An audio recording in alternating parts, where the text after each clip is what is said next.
Hey, what's up everybody? It is Chris. Today we have an unboxing. Some newer silver adding to the stack, and it's something that I've had my eye on for a little bit, but with lower spot prices and premiums, not attractive, but at least bearable. I decided to pull the trigger. I'm so happy to share that with you. Also, this week, did you watch Fed Chair Powell's post-interest rate hike, Fed funds rate hike press conference? It was a doozy. Again, if you don't know, if you're not into that kind of thing, you don't really pay attention, you know, the questions that the Fed chair get are scripted. He knows exactly what's going to be asked of him. Literally could read the answers off of his little page right there. But probably 1 out of every 3, he goes off the cuff and just starts, you know, speaking his mind. Apparently, I think that's scripted too. This is all planned. But yeah, when he does that, the market pretty much never likes it. And that was the case this week, which is why the market got hit on Wednesday. It was a roller coaster, but it ended up down by like 2%. But if you're looking at fixed interest rates like CDs or treasuries, if you don't know what a treasury is, a U.S. treasury, treasury notes can be as short as like 2-3 months. I mean, literally you could get it for a month if you wanted to. But they are not taxable at the state level. You just pay federal tax on the gains. Whereas like if you get a CD, you're obviously your interest is going to be taxed at the federal and state level. So treasuries basically work the same way. It's basically a time deposit, and they're very short. So if you don't know what that is and you have a brokerage account, go call your brokerage company and go look into the rates. They're actually pretty attractive. They're in the mid 4s, which yeah, rates like that haven't been seen since pre-2008. So definitely good times if you've been sitting on cash and you don't plan to put it to work. That could be a good thing that for simple interest. Anyway, first,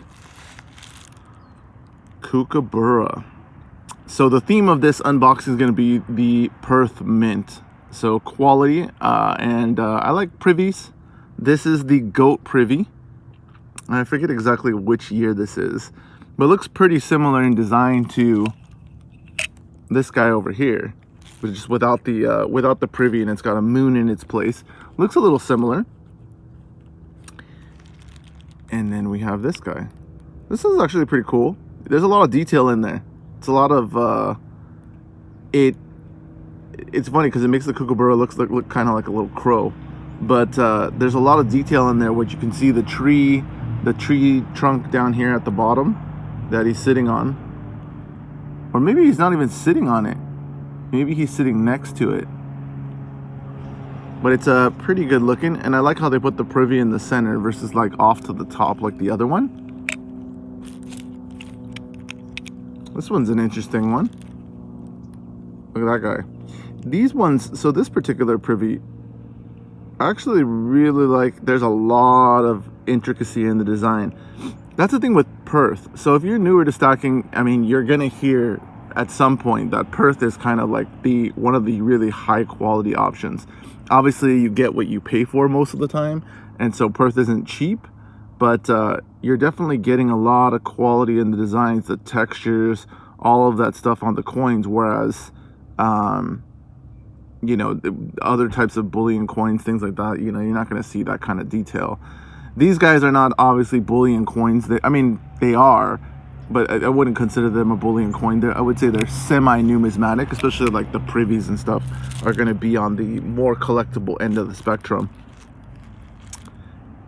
And then we got this guy. Again, lots of good detail there. This one's actually pretty cool because it's like he's sitting near the ocean, and then there's the moon rising, I'm assuming, or the sun. Looks like the moon because it's got texture to it. But again, a lot of quality. Even over here, like the detail on the plants and stuff on these guys is pretty amazing. Again, if you're new to stacking, Perth is pretty much the standard setter for quality in retail bullion coins. I mean, they're just good looking pieces. And then this last part of the unboxing is something that you know, is a bullion round, but I think they got a you know, this is funny because I've seen this refinery for quite a while and never really thought too much of them. I always knew that their culture produces pretty good stuff, but I wanted to see, you know, what it looked like in person. And these are just some Asahi rounds. I ended up picking up about 6 of these guys. But you know what?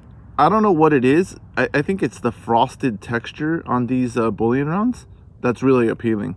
It makes them look like, I don't know, poker chips or something. And then they're just a good looking all around round. Even the back side has a cool design on it. So it's something that's really, I mean, again, bullion round, but it really does make it look like they went the extra mile to really put a cool design in there. And especially, again, the back, when you really look at most bullion coins, I mean, they're usually either just a generic blank flat round, or you know, something pretty lame. But this is actually pretty cool, and the way that it's textured is really cool. So I really like these rounds. I'm actually thinking about getting a couple of tubes just to, you know, for weight. But looking at these guys, I'm pretty happy with that choice. But for me right now, same thing, you know, dollar cost averaging, especially with the spot being pretty wild. It's always interesting to see, you know, the different takes on, oh my God, this is it. You know, this is the rise of silver. And then a week later, it's back down to where it was. So we'll see what happens there. But my big thing is, you know, you just got to keep adding over time. And that's what's really going to benefit you the most. So one last thing I wanted to mention is, again, with the interest rate environment, don't take it for granted. So of course, if you're, you know, making a large purchase, home purchase, that kind of thing, like the interest rates are, you know, not to your benefit. But on the back end, if you know, are sitting on cash and, you know, waiting to pull the trigger on stuff, take advantage of the rates that are out there. I mean, a lot of companies have like brokerage firms have cash rates inside their brokerage accounts for almost 3% with no minimum. And then if it's over like 100 grand, a lot of them have like 3.25%, that's a hell of a return for just sitting in cash. So if you're sitting on the sidelines and you're not putting it into Shiba Inu like me and Bionic Fishy Fish and a host of others, then you need to be taking advantage of those cash rates. All right, that's it. See you later.